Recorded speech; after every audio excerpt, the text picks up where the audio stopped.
This phone call changed my life forever.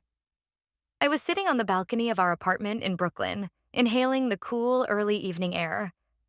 A gentle breeze swayed the leaves on the trees in the yard, and the world seemed incredibly peaceful. The skyscrapers of Manhattan, shimmering in the sunset light, seemed to create an invisible barrier between the noise of the big city and this quiet corner. I had always loved such moments, a chance to be alone with my thoughts, even for just a few minutes. Daniel was running late at work, as he often did. We were used to this routine.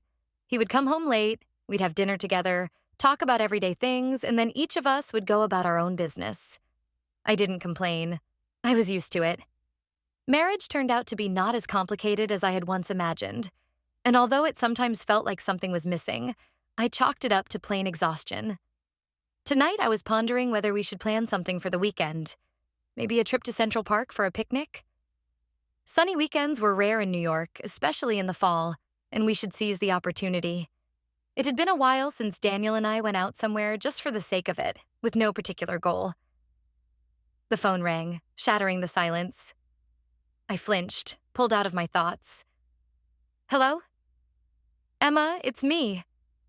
The voice was hoarse, tense, and most surprisingly, familiar. I recognized it instantly. Dad?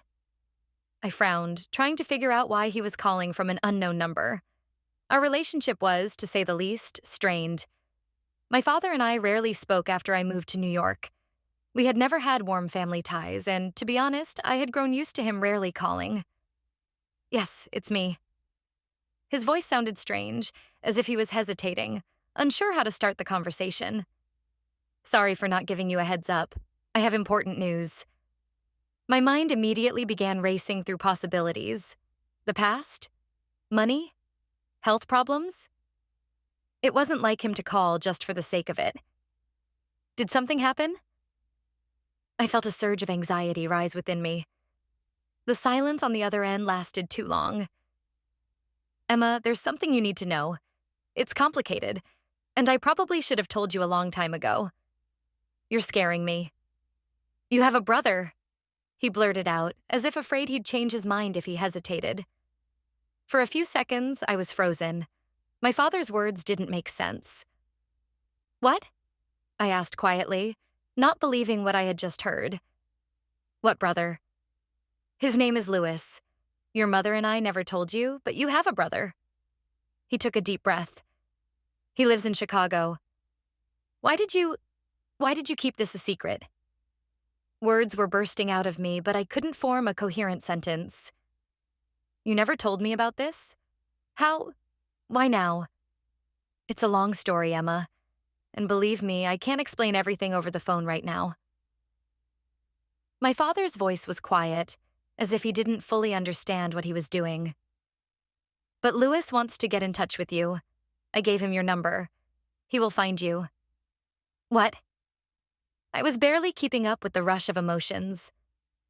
You gave him my number? Who is he? Why do I know nothing about him? I know it's a shock, but he's your brother. You two need to meet. It's important.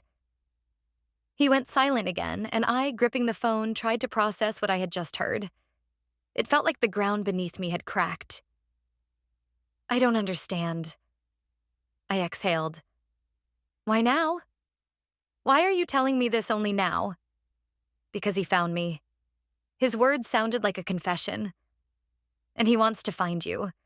We can't keep this secret any longer, Emma. You two need to know each other. A few days had passed, but my mind was still consumed with the conversation I had with my father. I tried to live my normal life, going to work, meeting friends, but the thoughts of Louis wouldn't leave me for a moment. Who was he? What did he look like? What was his childhood like? And most importantly, why had my parents hidden his existence from me? One evening, as I sat on the couch, staring out at the dark streets of Brooklyn, my phone rang. A message popped up from an unknown number. Hi, Emma. This is Louis. Our father gave me your number. I hope you don't mind. I'm glad I can finally reach out to you. Taking a deep breath, I began typing. Hi, Louis. Yes, Dad just told me about you recently. It was unexpected, but I'm glad you wrote. I hit send and froze, waiting for a reply, as if his next words would determine the course of my life. A few minutes later, a response came. I understand. This must be a shock. I wasn't sure how to approach it myself, but I think we should meet. I'll be in New York in a couple of weeks for work. Maybe we can meet then? I reread his message several times. Lewis was persistent, but at the same time delicate, as though he understood how difficult this was for me. I spent a long time debating whether to agree. But despite my doubts and fears, something inside pushed me forward. This was an opportunity I couldn't pass up, I replied. Let's meet. When you're here, let me know. We can meet somewhere in the city, maybe in Soho. A few moments later, he responded, Great. Sounds good. I'll message you as soon as I'm in the city. Thanks, Emma. Closing my phone, I stared out the window for a long time, trying to manage the storm of thoughts. Ahead of me was a meeting with a brother I had never known. It was strange, confusing, and, in a way, frightening. What was he like? Would I feel any connection with him? Lewis texted me that he had arrived in New York and suggested we meet at a small cafe on the corner. We agreed to meet on neutral ground, somewhere where neither of us would feel out of place. The cafe was cozy, with wooden tables and a quiet atmosphere. The perfect place for conversations that could turn your life upside down. I approached the door and hesitated for a moment, doubting if I was ready for this meeting. But taking a deeper breath, I pushed the door open. Inside, it was quiet, just as I had expected. Scanning the room for a face I didn't recognize, I spotted him. Lewis stood out among the other patrons. Tall, confident, but with a relaxed demeanor. He was sitting at a table by the window, glancing at the menu. I noticed his eyes lift, and our gazes met. Emma? He smiled, standing up. His voice was calm and gentle, immediately easing some of my tension. Yes, that's me. I stepped closer and we awkwardly shook hands. It was strange, greeting someone who was your brother, but also a complete stranger. We sat down at the table and a brief pause followed. It felt as if the silence was pressing down on us like a wall, ready to collapse. But Lewis took the initiative. Thank you for agreeing to meet. I know this must be unexpected. He looked at me intently as if studying my every gesture. Yes, unexpected is putting it mildly. I smiled, trying to hide my nerves. But I think it's an important step. After all, we're family, no matter how you look at it. Lewis nodded, his smile widening a bit. He resembled our father, but there was something different about him. Something uniquely his. A kind of lightness, a calm presence. We started talking. At first about simple things. Work, New York, his trip. He was surprisingly easy to talk to. And soon enough, I noticed my tension starting to ease. But then the conversation moved to the main question that had been bothering me from the beginning. Why didn't I know about you? I asked directly, looking him in the eyes. Why did Mom and Dad keep you a secret all this time?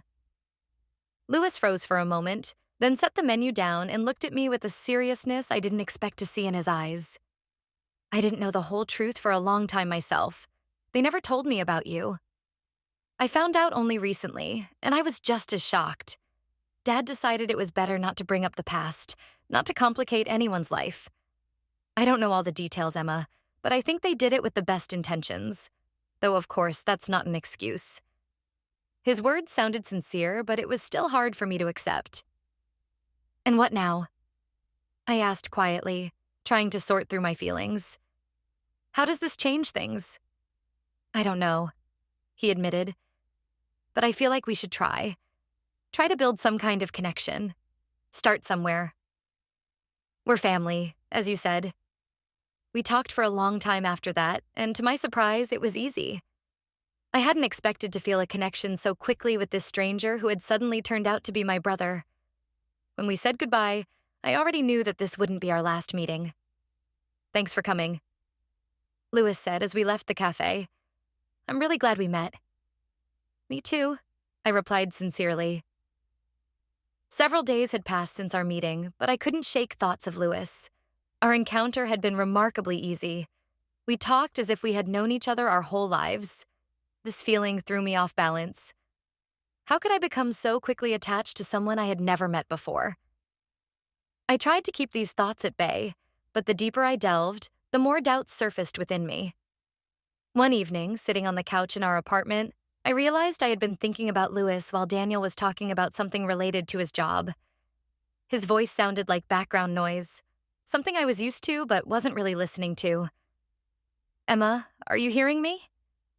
Daniel suddenly interrupted his explanation, looking at me with mild concern.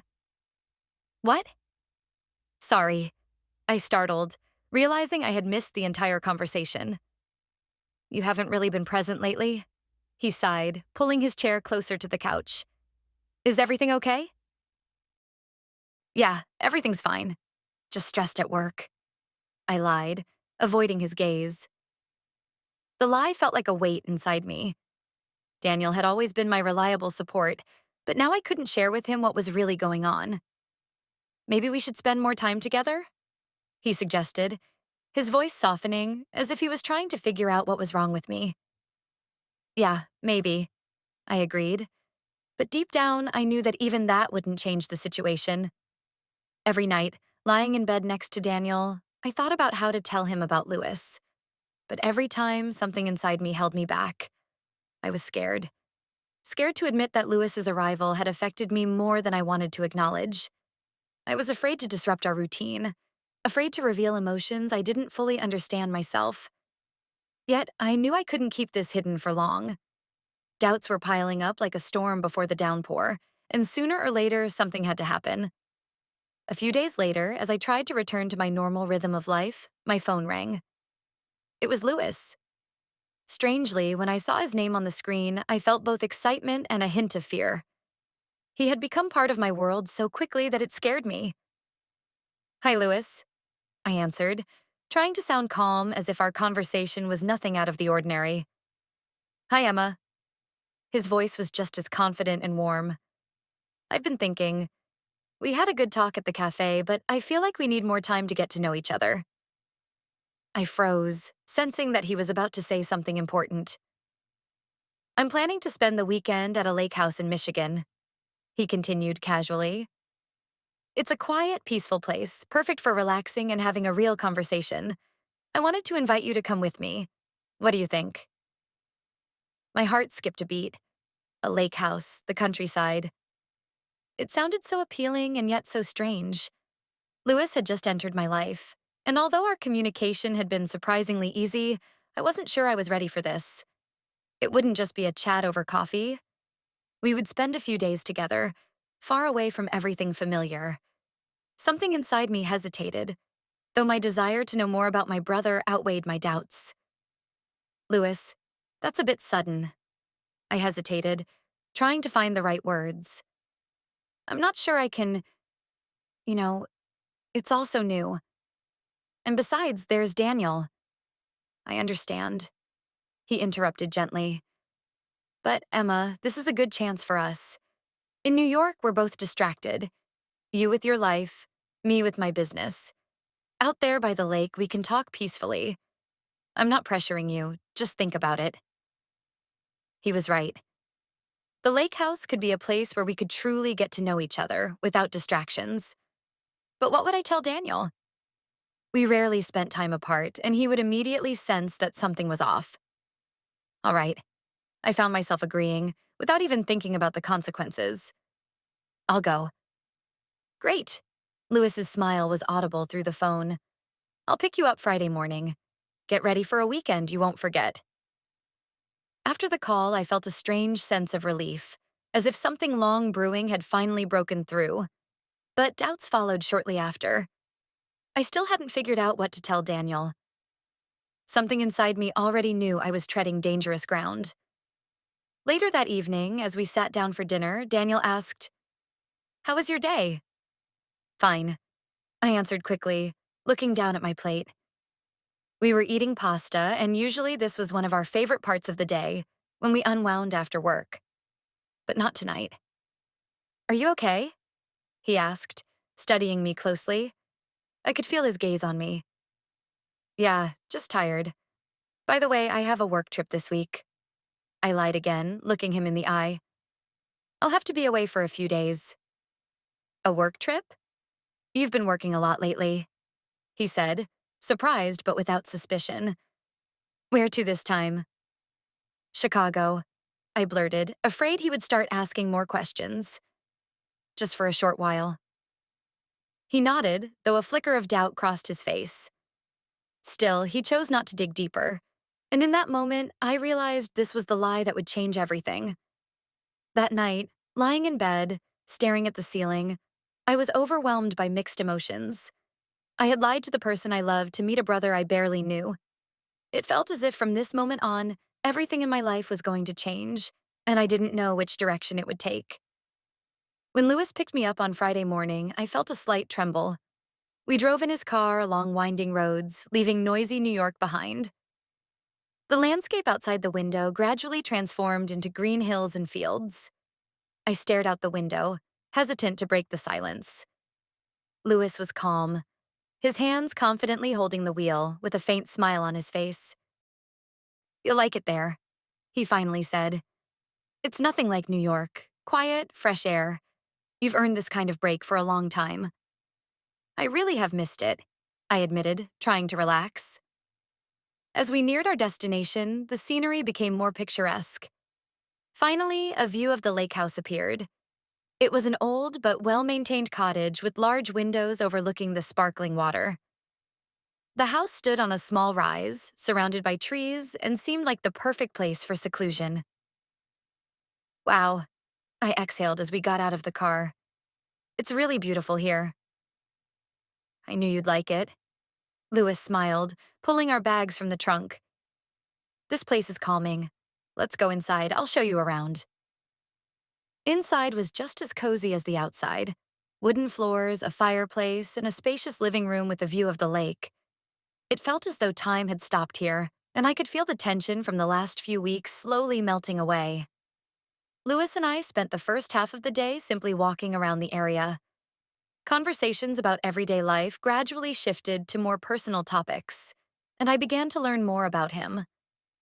Lewis turned out to be open, sincere, and an unexpectedly attentive listener.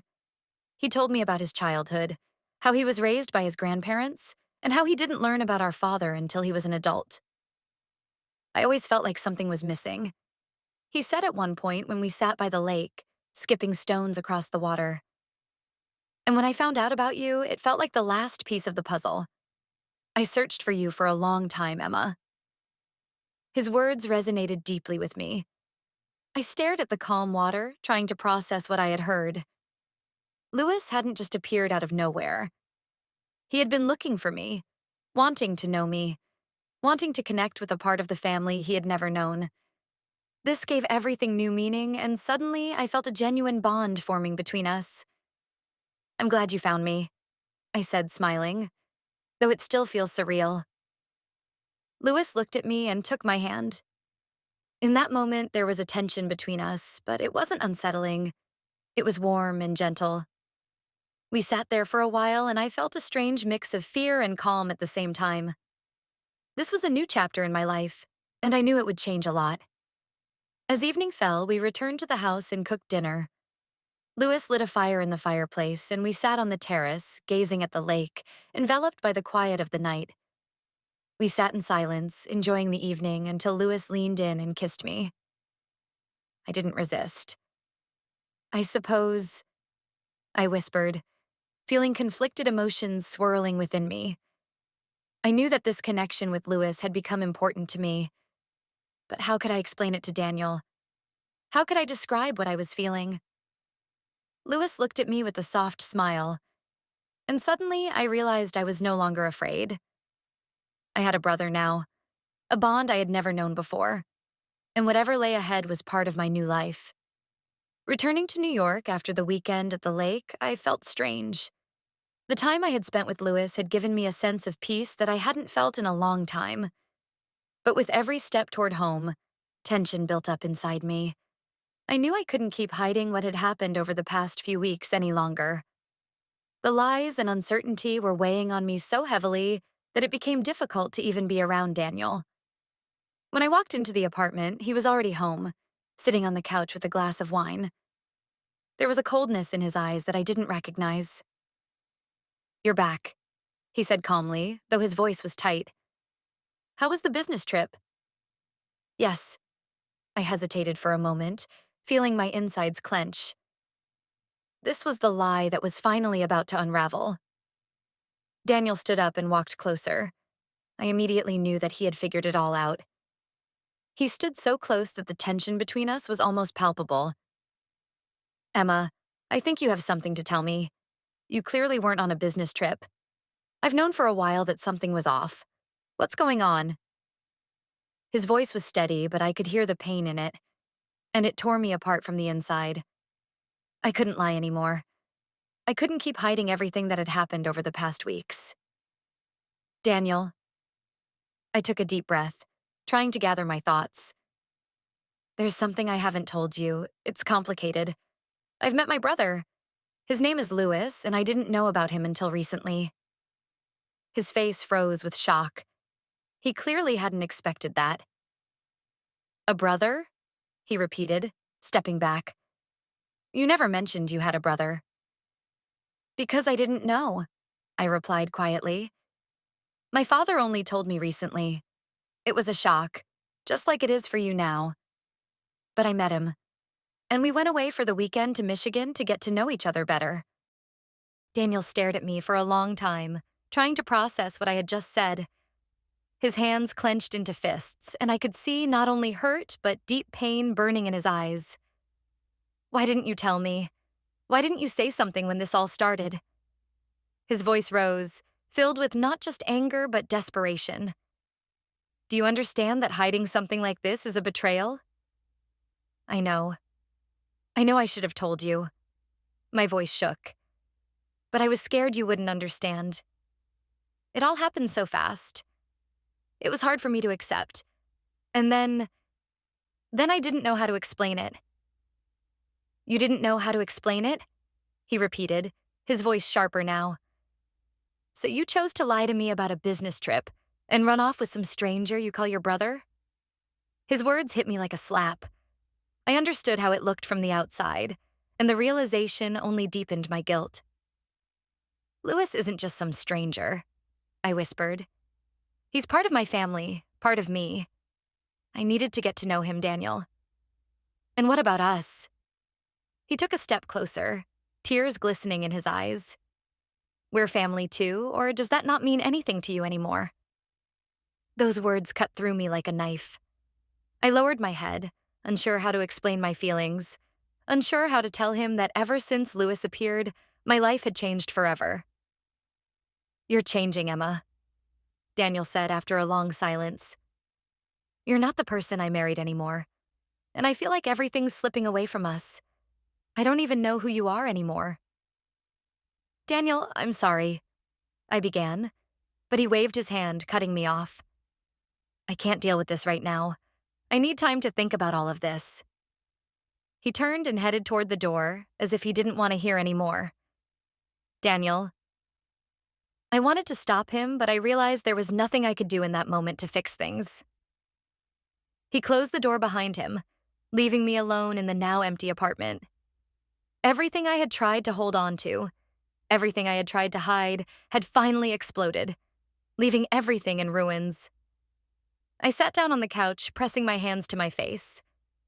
The silence in the apartment weighed heavily on me. Louis had given me a new bond, but that bond had destroyed the one I had tried so hard to preserve. After Daniel left, the apartment suddenly felt hauntingly empty. I sat in the silence, feeling a growing sense of inevitability within me. Everything I had tried to hold together now seemed lost. I glanced around at the familiar things that once brought comfort: books on the shelves, photos on the walls, our old coffee maker that had saved many difficult mornings. But now, all of it felt foreign, no longer mine. Days passed and Daniel didn't return. His silence became more unbearable with each passing hour. I tried to focus on work, to immerse myself in mundane tasks, but my mind kept circling back to the same questions. What now? What's next? Where do we stand? And what does all of this mean for me? I could no longer ignore the fact that my life with Daniel had been unraveling long before Lewis arrived. His presence merely sped up a process that was already in motion. One evening, unable to bear the quiet any longer, I decided to call Lewis.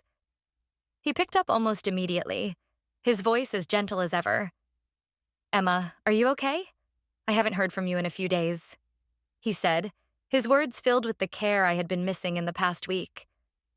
"No, Lewis, I'm not okay," I admitted, not bothering to hide my exhaustion.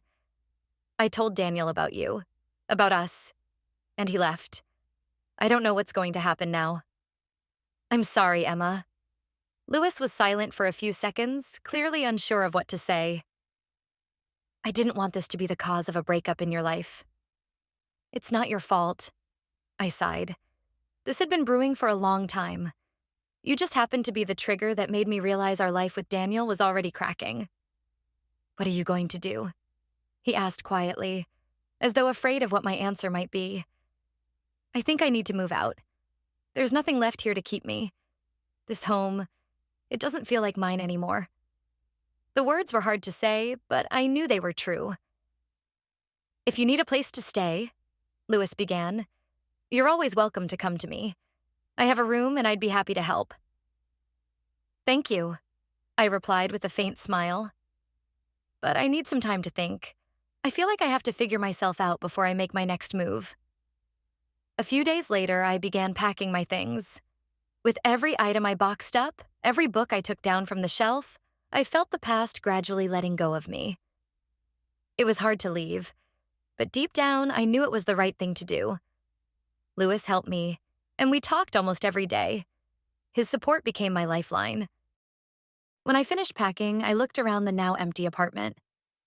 There were so many memories here, so many moments that had once seemed important. But now they felt like faded photographs, no longer able to stir the same emotions. This had been my life, but it no longer belonged to me. I left the keys on the table by the door and closed the apartment behind me. The sound of the lock clicking shut felt like the final punctuation on this chapter of my life. The move turned out to be less dramatic than I had imagined. The moment I left the apartment Daniel and I had shared, I felt a strange sense of relief. Yes, it was the end of something significant, but also the beginning of something new. I knew this wouldn't be an easy road, but for the first time in a long while, I felt like everything I was doing had purpose. Lewis met me at his place in Chicago. His home was warm and inviting, not too big, which made it all the more comfortable. He offered me a spare room, and from the moment I arrived, we settled into a quiet routine, though we were still learning more about each other. I was surprised at how quickly Lewis had become an important part of my life, as though this bond had always been there, just waiting to be discovered. "Are you really sure you're ready to start a new life here?" Lewis asked me one day as we sat on his terrace, looking out over the city. "I'm sure that I need to start something new," I said, watching the sun set on the horizon. "And right now, this is the place I want to be. It doesn't mean everything is simple. I still think about Daniel and what I left behind." Lewis nodded but didn't press further. He had always been like this. Calm, patient, always ready to support me without pushing. He understood that I needed time. Life in Chicago was different, but that was part of its charm. I began searching for work, though I wasn't in a rush to settle into anything permanent. I gave myself time to adjust to this new reality, to the fact that my life was now being rebuilt from the ground up. Each day felt like a step into the unknown, but it didn't scare me as much as it once had. One evening, while we were sitting in the kitchen enjoying dinner, Lewis suddenly said, "You've changed, Emma. I've noticed it since you moved here. You seem more at peace, but also, how can I put it, more confident in yourself." "Maybe I have," I said thoughtfully.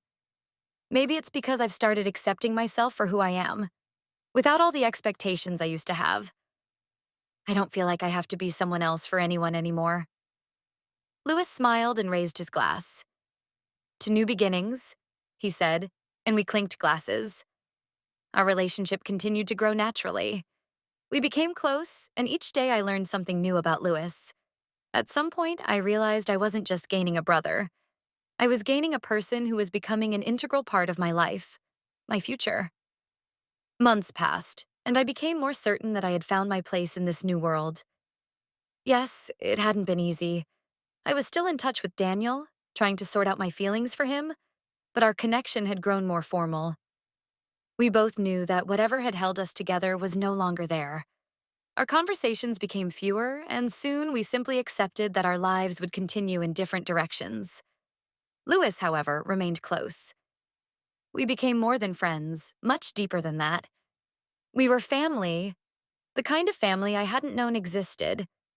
He helped me rebuild myself, and in turn, I became someone he could share his thoughts and feelings with, things he had never shared with anyone before.